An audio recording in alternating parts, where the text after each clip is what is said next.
6 দফা দাবি বাস্তবায়নে শিক্ষা মন্ত্রণালয়ের অতিরিক্ত সচিবের সঙ্গে বৈঠকে সন্তুষ্ট নন পলিটেকনিক ইনস্টিটিউটের শিক্ষার্থীরা।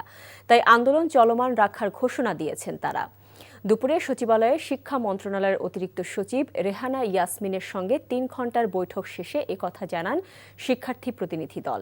তারা বলেন, সুন্দরভাবে ডেকে নিয়ে সবার সঙ্গে প্রতারণা করা হয়েছে। শিক্ষা উপদেষ্টার সঙ্গে বৈঠকের কথা জানালেও ডেকে নিয়ে অতিরিক্ত সচিবের সঙ্গে বৈঠকের আয়োজন করা হয়েছে।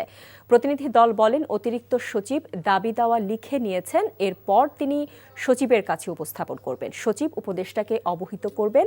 এ সময় তারা অভিযোগ করেন, তাদেরকে জানানো হয়েছিল শিক্ষা উপদেষ্টার সাথে তাদের বৈঠক হবে। শিক্ষার্থীরা বলেন, আজ আন্দোলন শিথিল করা হলেও পরবর্তীতে কঠিন করা হতে পারে।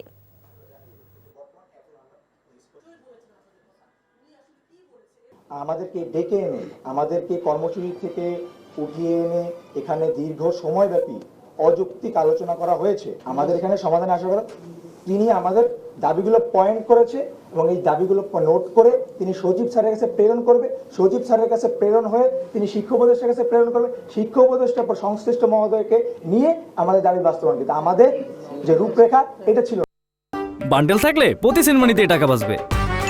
বিকাশ সেনমানি বান্ডেল কিনে জিতুন প্রতি লেনদেনে।